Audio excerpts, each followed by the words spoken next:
You're listening to Inside Commerce, a weekly e-com strategy, technology and CX focused podcast hosted by experienced digital consultants and re-platform specialist James Gurd and Paul Rogers.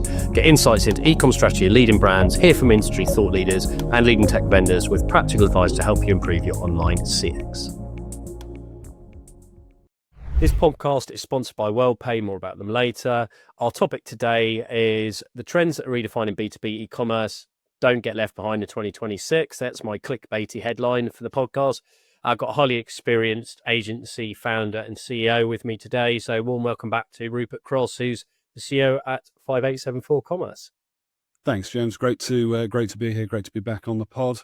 My name's Rupert. I've been in ecom for about 20 years now. I run an agency called 5874 Commerce. We refer to ourselves as a remote commerce technology agency headquartered in the UK, but working across EMEA and North America. I think simplistically that means we do complex commerce, which I think related to this pod, a lot of it tends to lead towards B2B commerce and some of the significant complexities that get involved there. So the reason I want to do this podcast today with Rupert is because not only is he well connected in the industry to see what was going on in like wider trends, but also he's worked with a lot of different B2B businesses to different levels of complexity. And B2B is a fast growth area, has been for the last couple of years, and the boundaries are blurring in terms of what B2B buyers expect from online experiences with how B2C buyers operate. And we're going to look into some of the key trends, where things have evolved in 2025 and how this is likely to play out in 2026. And if anyone after the pod wants to reach out to Rupert and find out, drill a bit more deeply into his and his agency's expertise, or you've got a particular challenge you want to explore with him, his contact details are on the landing page. So Rupert, you ready to get your mind drained of all your B2B knowledge? Let's get going. Let's start off with let's put just a wide industry lens on it. Do you want to summarize for people what you've seen as the key trends in B2B commerce in 2025 and what implications that's been having for merchants? Yeah, I mean, I think broadly, it's very similar to e-commerce in general. I think e-commerce in general, we all think about it as B2C, but we've been doing B2B e-commerce for well over a decade now, and this is not a new thing. But I think as industry owners and C-suite have changed, as the technology has adapted, the people that are running these businesses now have got a different set of expectations. And I think you can see similar things with the banking industry now. So, people expect to be able to bank on an app now, and they get frustrated when they have to go in to pay a check. And I think we're seeing similar things that are running through the B2B space. So, people expect to be able to log in to a website where they're not just seeing the website's online account. They're seeing their entire company account and be able to be deeply integrated into their ERP, to be able to see their list specific pricing. For example, so there's many, many other little nuances with this, which then sort of ties into, I guess this is a commerce comment, because you could tie this to B2C as well. But e-commerce is not a separate department expense anymore from the people we're talking to. It's a business-wide technology expense in the same way that, Office 365 or G Suite would be. It's just a cost of doing business now. It's not its own department. Yeah, I think that's probably what I'm saying. I know you work on different kind of B2B models than I do, but in the few B2B clients I work with in the last 12 to 18 months, the conversations that I'm seeing and the trends that are coming out is that they know that the predominantly what drives their online experience decision making is the fact that the buyers are fed up with outdated tooling.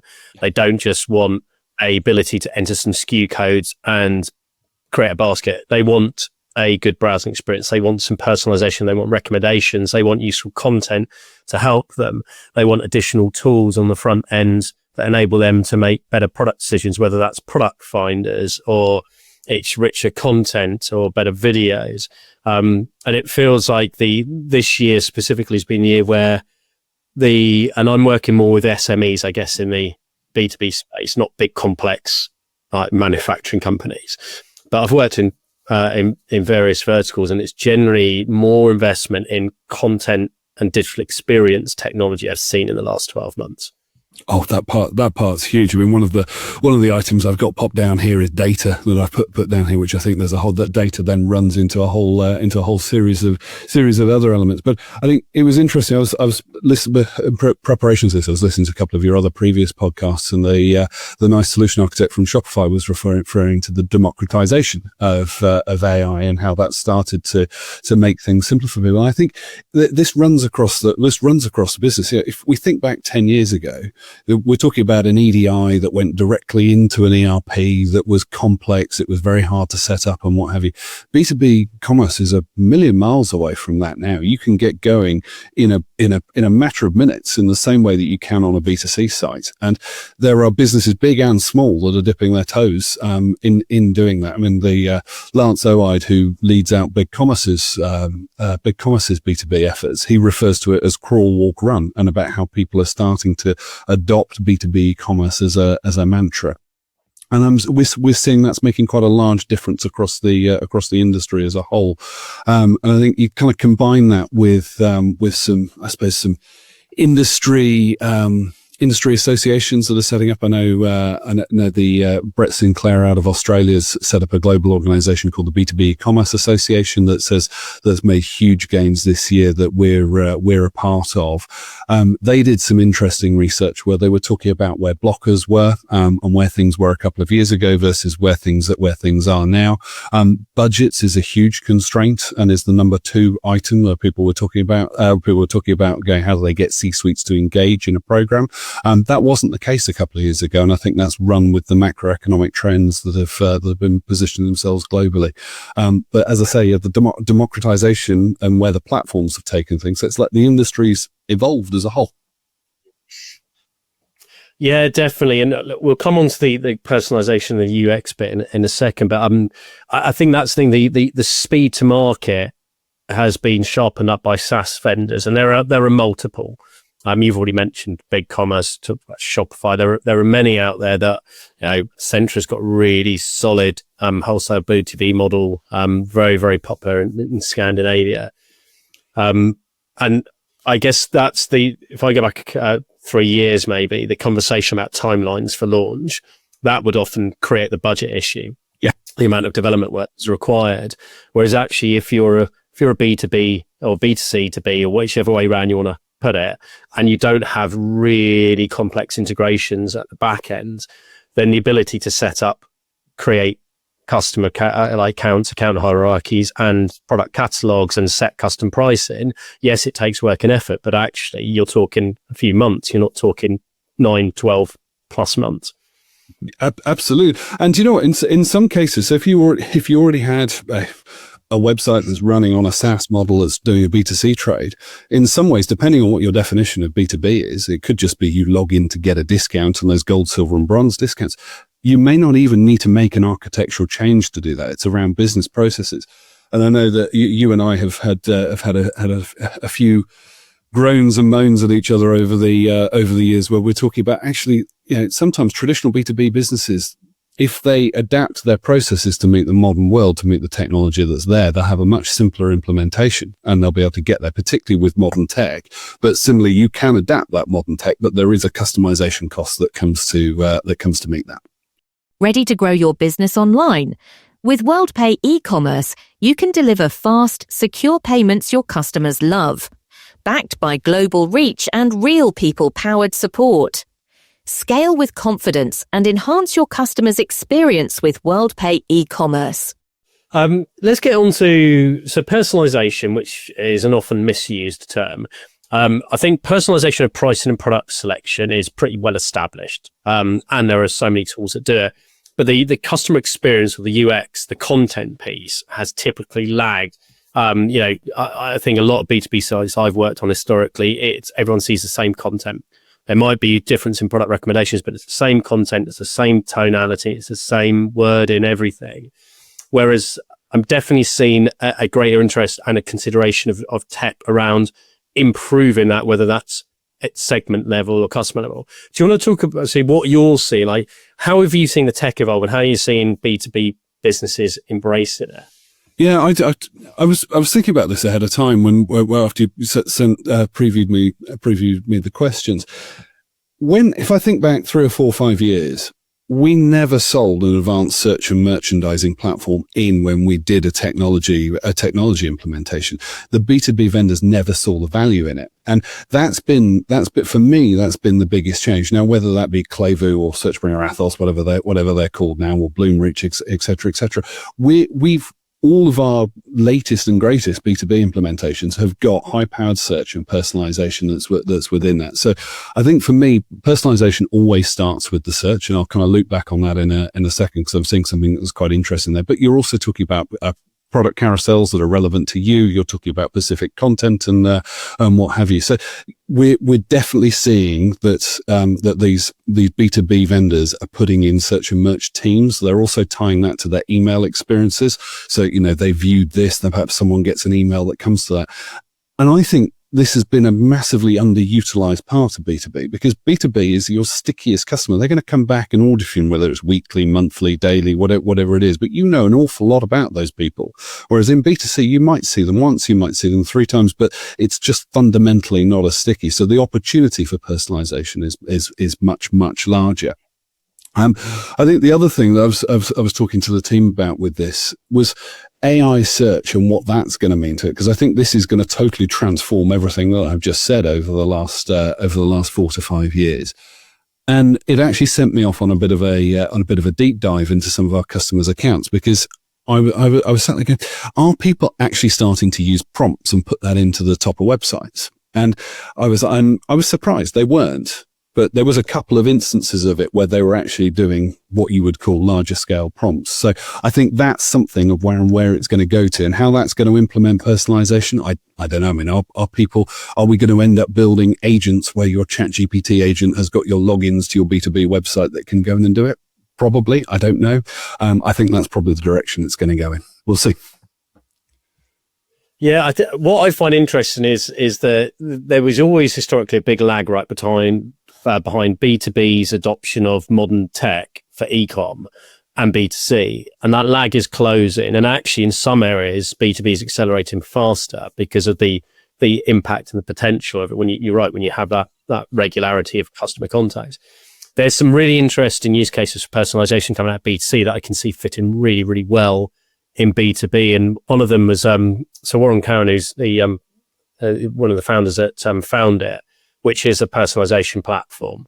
They've just done a really interesting case study of M&S, where the challenge was posed to them by the brand of how to come up with custom categories, not just custom product sort orders and recommendation, custom categories based on particular customers. So it's almost like lifestyle-based categories, and the labels align with the customers and what they want to buy. And I think the potential in some B2B spaces of doing that, where based on your profile, you get a different style of category because it's solution aligned with you, rather than a generic wide category as defined by a business.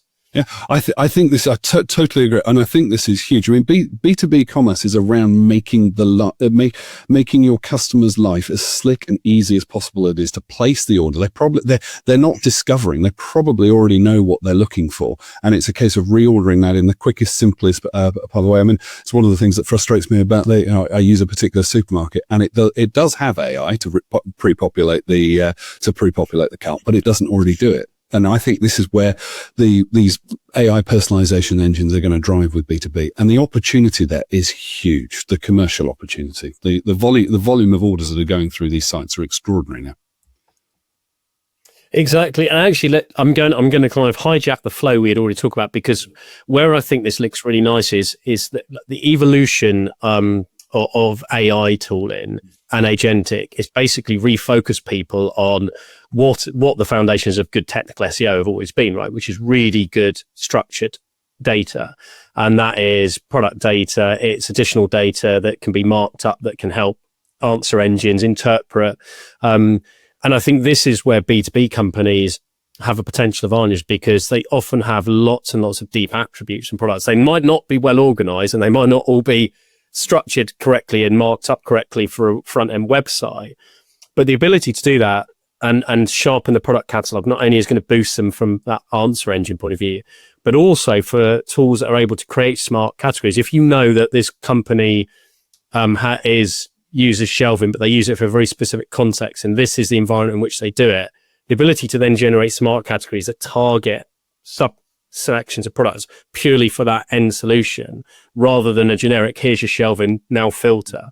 I think that is where B2B has this ability to use AI and structured data more smartly.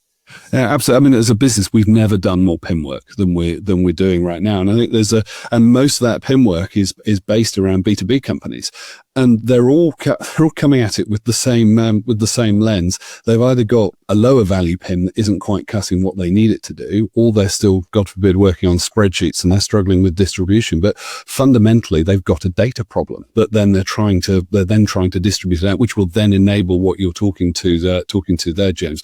And similarly, then tied into that is you're seeing as people are investing all this time of effort into their front end e-commerce operations, they're then exposing, that decision they made in 2015 when they migrated their ERP, where they decided to hijack the mobile field to put a note about what the accounts lady was called and a desk extension in it. That it's starting to highlight out some of these data integrity issues. So it's quite interesting. But as with everything, progress does highlight some previous issues.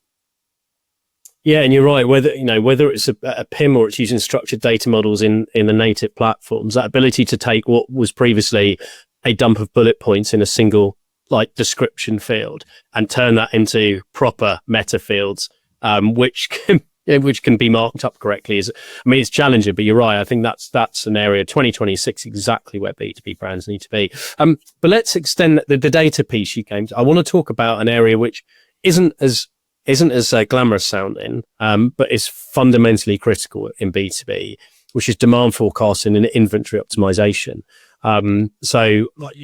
Overstocks, out of stocks, they have a big impact in terms of profitability, but also customers getting fed up that the critical parts or products that they need regularly aren't available and they have to wait, which can impact their ongoing supply chains. So, what have you seen this year? What are business doing to tackle this? How much of it is a tech problem? How much of it is a skills problem? This is such a good question, and it's such a broad one, because I think it totally depends on what lens you're looking at. And I think also, if I was to be, I suppose, deprecating on the industry we're in, particularly those that are on LinkedIn and talking on podcasts and what have you, we have a view that is the top percentage of the industry where we're looking. People are running the latest tech. They've got this. I was in with a distributor last week where they've got an ERP that's very legacy. It's not connected properly to the website, and they've got no WMS, and they don't actually know how much stock they've got in their warehouse at all. And I think there's a whole spectrum from the people that are on the latest and greatest all the way down to the other end of it. So I think I'll break this down broadly into whether you're a manufacturer or a distributor. The manufacturers we're working with, and I do say this as a broad answer, they do care what they've got in stock, but they also broadly don't, because they know they can make some more of it. And I think their stock then falls down to the capacity of how quickly they can get their machines going and what have you. They're also happy to take the order and then manage any out of stock items as a potential customer service, account management, and what have you. Flip that to the distributor side of things, and it's totally different. And the distributor side of things could be supplying an online retailer that's expecting stuff to either be direct dispatched or next day delivered into that. So though the requirements on those guys around stock holdings and inventory planning is as extreme as a top end fast fashion company. So I'm trying not to answer it like a politician, but it's hard to give you a specific answer because it changes depending on the exact vertical around where it is. But I also think that the LLMs are going to have a huge impact on this and around whether you start piping data into BigQuery and running ChatGPT or Gemini over the top of it, or whether you're using some of the more traditional tools like Inventory Planner and some of the others. I've seen and heard of it all, and it's I guess. A consultant like you, I would say, this is a case of understanding what the right answer is for the person in question. Yeah, and I'm really intrigued by businesses that maybe don't have the budgets to invest in like your third party tooling to incur more license fees. I'm intrigued to see where they get to with, because you often find in B2B, you get some insanely smart internal people who can do incredible things with like Excel, for example. And now with like Google Sheets and Gemini, you're right, the ability to use the AI tooling within those systems in order to run queries, to help you do calculations, to then feed into demand planning rather than having a specific tool that's doing everything for you. Yeah, we've got one client that's trialing this at the moment. They're doing it with Gemini that's tied into a Google Sheet that they're putting their order history into it and updating it. It works. I mean, I guess I'll report back and let you know how comfortable and happy they are with it. But it's certainly the early proof of concept stuff around it seems to work. I think the other part of this as well is we're also assuming that Gemini is going to stay part of its G Suite license, or ChatGPT is going to keep its costs as where it is. I think everyone in the industry can openly turn around and say none of us truly understand the true cost of AI at the moment because we're not paying it. Which obviously, if you are buying a SaaS vendor, you are paying the true cost of that. Yeah, exactly. I mean, inevitably, a tech company is going to build an audience and then sweat that asset. I mean, yes. that's generally that's definitely guarantee and predict that one. Yeah, exactly. Let's talk about digital self-service. We alluded to it earlier about the fact that B2B buyers increasingly want self-service. They want effective tools for managing their accounts, managing their like saved lists, their purchase lists online. What tools or features have you seen grown in demand this year? Is there anything specific that's been released from the platforms you work with, which has landed really well with merchants? So I'm not talking, I guess, about the behind the scenes. It's more about self-serve online. Yeah, so I think there is Big Commerce haven't made a big song and dance about it, but they've released they've partnered with the same people that built the Shopify to Microsoft Business Central integration. They've done a similar one for their B2B edition, and that, as an example, I think is where this self-service stuff is going to. I alluded to it at the start of the pod. The customers that I'm talking to, their customers don't want to log into their website to see their online account. They want to see their company's account. And that in that I include what they've ordered online, what their outstanding invoices are, what their offline invoices are, what their credit notes are. They want to be able to do the entire thing. And we, I guess a plug for a pod I did, that was one of a webinar that I did last week with Mavora. Corey was talking on there about how they've just had Thanksgiving in the US. They actually had a couple of people that were working on Thanksgiving, not of their stuff, but some of their customers that were clearly working because they were placing orders ahead of doing operations and what have you next week. But they also had people that downloaded invoices, paid invoices and stuff like that. 12 months previous, that was something that required an account manager to resend them an invoice or whatever else it was. And that's what I think people are expecting now. And I think that's I suppose the digitization of the business world. People expect to be able to just engage with that. Yeah, I want my boarding pass on my phone. I don't want to have to check in at the airport. It's the same principle as that. Yes, the ability to have those complex functions designed in a way that is usable on smaller devices. I think this is where the evolution of CX has gone. Go back and it was just a really horrible interface, which was desktop and didn't work effectively on mobile. But now people are mobile native in B2B as well, and they need that. And the design element becomes more and more critical. That you can have functionality, but for the front end UI is not good. Absolutely. I mean, we've got one giftware wholesaler and distributor. They when you talk to them about their ICP is the small shop owner that is based in, just outside London where you guys are, or in Birmingham where I am. They're stood behind the counter and they're building a cart, and they'll build it on their mobile phone and they'll build it throughout the day. And then they'll put it through. And they know that because they've spoken to them, and they really value that experience of being able to do that. Now, they also sell to the big retailers and what have you that might put stuff in via EDI or might do it through the other ways. But that mobile experience is really, really important to people. And they expect it now as well. Make it easy for them and they'll keep ordering from you. Yeah, exactly. I work with a confectionery brand. They're I think it's Turkish founded, but they operate in the UK, and B2B is the biggest part of their business. But it's exactly what you said. It's mainly small convenience stores, corner shops around the country, and it's it's one person businesses, or it's a couple of people running it. And exactly what they're doing. They're serving customers, and then between that, they're on their phone placing an order with a wholesaler. And actually, what they don't want is a complex process. What they do need is something where it's really easy to see products, but when product recommendations are there, they're navigating them through standard UI patterns on a mobile. And previously, I think B2B storefronts in platforms like BC and then Shopify have come on massively in the last couple of years. They used to be dreadful, didn't they? They were and I think similarly, Amazon's put these expectations on us both in our personal and business lives around, when can you have it? What's the stock holding? So you want to be that corner shop owner that you were talking about there. They want to know that they can have it tomorrow, and that they want to know that it's all in stock. And if they're over their credit limit, they need to be able to clear off their invoices and what have you. It needs to be seamless and straightforward. Yeah, exactly.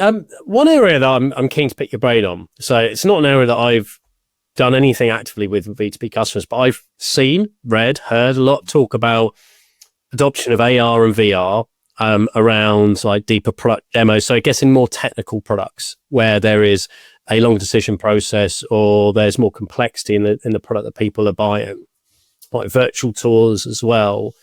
Have you seen investment in that? Is this an area? Is it being hyped like it has been in D2C, or is it generally an area where it's growing in B2B? I wouldn't say this is a B2B specific one, but it's probably going to be further into B2B than B2C. I mean, we've done a few sites like this. So we did a site for a tile company, and people wanted to be able when they launched it, they didn't have this on there. And when they put it on there, it made a massive uplift to sales, particularly around sample ordering, which was where they saw it, because they saw the process was, because you don't just come on and drop 15 grand on tiles or whatever you're going to spend. You actually want to see what it looks like, feel it, and what have you. So but they noticed a massive uplift in samples going out when they put a room virtualization system in. So someone could take a photograph of their room, and then they were able to superimpose the tiles and what have you. I'm seeing similar things with a furniture company where they're actually dropping bits of furniture into rooms and what have you.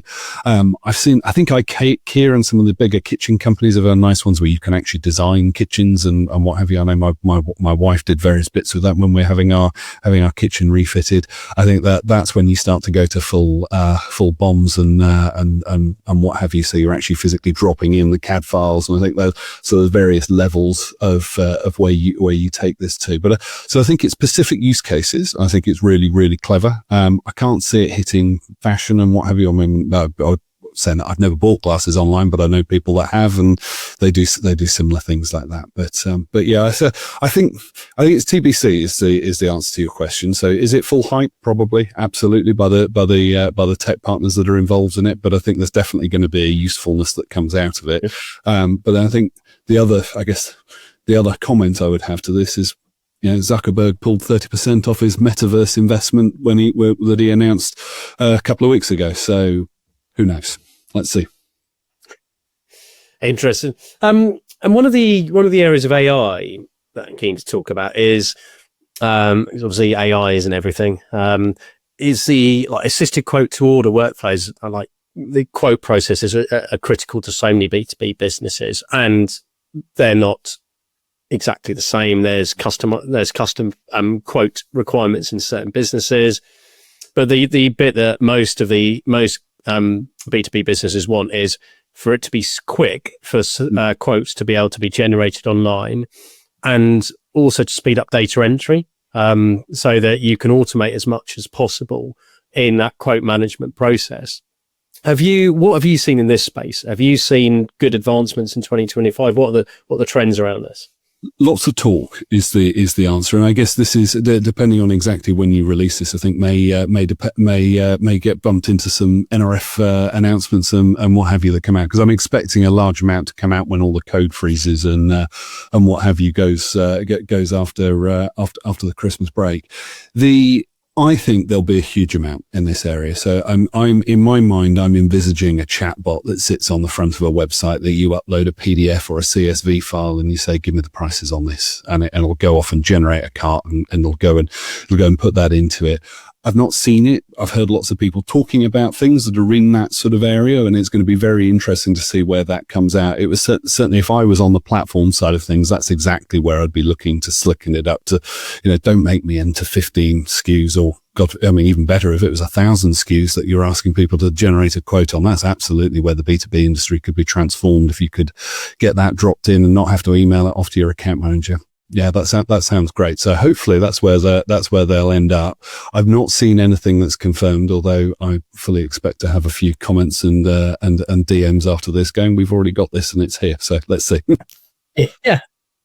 I know it's a great call to arms, isn't it? Right, share more information and help us understand how close you are to launch stuff because I can see this. So having worked with quite a few different smaller B2B businesses, that ability to be able to programmatically control what comes out so that somebody in the back end isn't having to go, right, I've got to put together a quote for these 7 items. Yeah. There are some custom elements of products, because we all know that in B2B, there are different versions of products and there are different configurations of a product, some products for specific accounts, but also it's that ability to have the intelligence built in, which defines how valuable the client is, what segment or tier they're in, what level of discount is permissible at what spend level, to be able to say, right, I don't want to go on calculators and go, right now, I've got to take off a 5% discount. The ability to put parameters in and allow an engine to generate it for approval rather than you do the dog work. Yeah, I think I was literally about to say that. I think it'll create a set of workflows that's in the back end somewhere that will kick it off for approval. It'll massively simplify the manual entry and calculation element of it. And ultimately, I think it'll be able to self approve if you trust it enough. But let's see. I think this will really, particularly in the SME space, I think it'll really democratize and slicken up those the speed of quotes going out and what have you. Yeah, and I think the real opportunity for next year is getting those conversational AI interfaces in line with this, so that you can do it from a prompting point of view instead of having to set everything up and then let an AI run. The ability for someone in a B2B business go, right, I need you to generate me a quote based on here's the quote request from a customer. These are the products. What I want you to do is I want you to add this free item, or I want you to put 5% off on these. I want you to factor in these line. The ability to do that through an interface rather than having to, I guess, build out a flow specifically, but keep iteratively updating it. Yeah, it's going to be fascinating to see where it all goes. I know that just as we were chatting there, I know there are at least 2 or 3 other platforms that are really talking about it. And if they're talking about that type of thing, they're all talking about it. And it's going to be a case of when it's actually ready to go. Yeah, exactly. And let's come onto the platform lens, because you work across multiple platforms. Historically, the bulk of the B2B stuff you've done is big commerce. How have you seen BC's B2B product evolve in 25?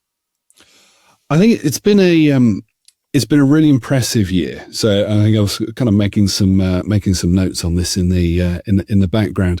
We've worked with BigCommerce since 2007, and we've broadly done B2B through all of that time. BigCommerce had the concept of customer groups and being able to do all of that, which was interesting. But their acquisition of Bundle B2B and Quote Ninja and pulling that all together to B2B Edition has been remarkable. Hierarchical accounts and pulling that together, so separating the need made so that you can have multiple users under one company.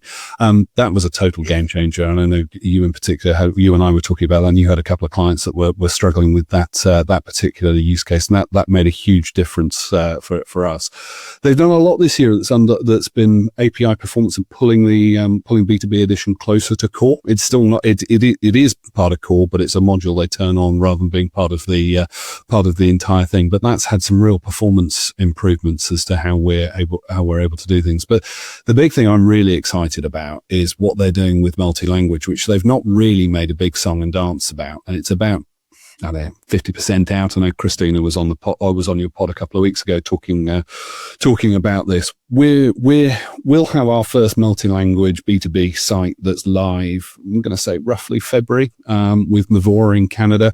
We're working quite closely with their team there across their entire architecture. And I think that's going to be a real game changer because it's true multi-region, multi-language, architecture that they've got that's set up there. And I think that's going to make a real difference to where the business goes.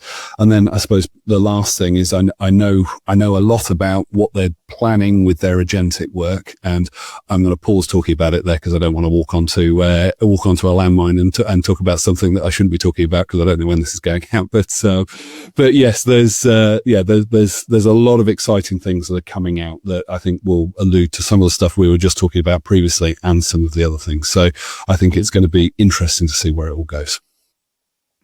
And let's do, how do you see it comparing with, because I know you work with Shopify as well, and Shopify historically has been quite far behind BC and BigCommerce on B2B. It's catching up, but there are still key differences, but they've really invested. The last 12 months, they've definitely taken it more seriously. Like the B2B stores, the themes are much stronger. They've improved things like the account controls. They don't have the same level of hierarchy as BC, but they're starting to like improve quotation management flows. Where do you see them in comparison? Like how far behind? What are the areas you think that they need bolstering? Yeah, so I mean, firstly, I think I'd also chuck SparkLayer into that conversation as well, because I think Shopify and SparkLayer make a very, very powerful combination. But Shopify on its own, I mean, the speed of innovation is utterly remarkable. I thought the interesting thing about the winter editions releases, there was relatively little touched on B2B. It was very much an AI announcement. Although I guess they'll also watch this space and we'll see what's coming in the spring.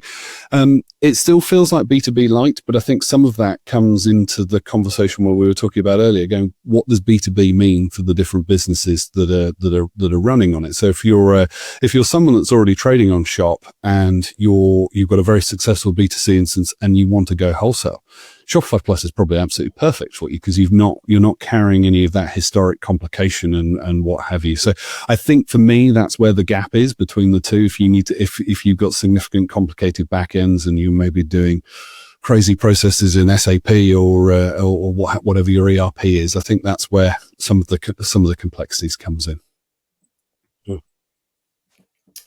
And yeah, you're right. It was interesting. There's quite a few people I spoke to who said they were a bit surprised there wasn't so much on B2B in editions. But yes, I wouldn't be surprised to see next year a kind of glut of stuff coming out of there. Let's talk about future lens going to 2026. How do you see the overall B2B tech stack evolving? So I'm not just talking about like the core vendors like BigCommerce and Shopify, but where do you think investment will be? Where do you think people will be like buying into new capabilities in their tech stack?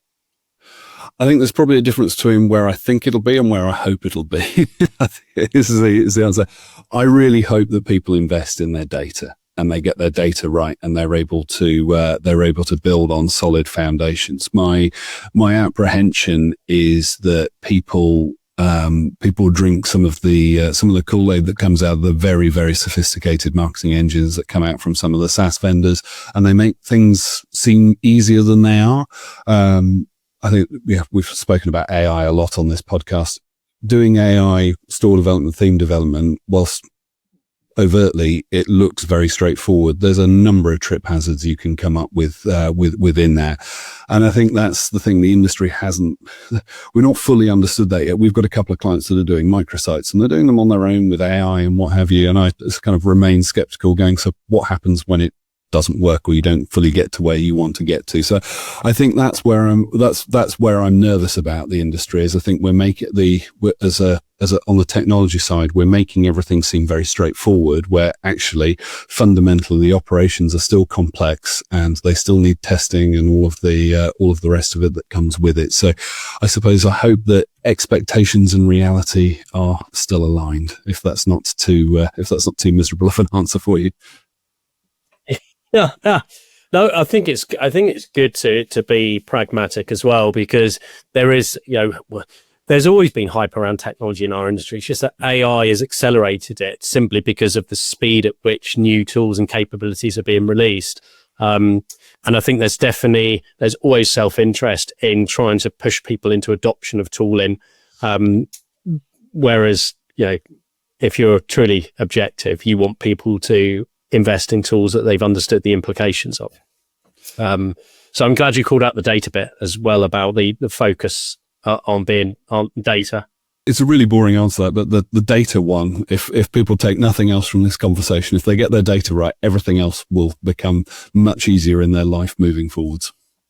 Yes, I think that's a really good closing point, because if you have really good quality data, then the systems that are ingesting it will be able to give you better outcomes. So, look, Rupert, thanks as always. Really enjoyed chatting to you. Thanks for taking the time to come on the podcast.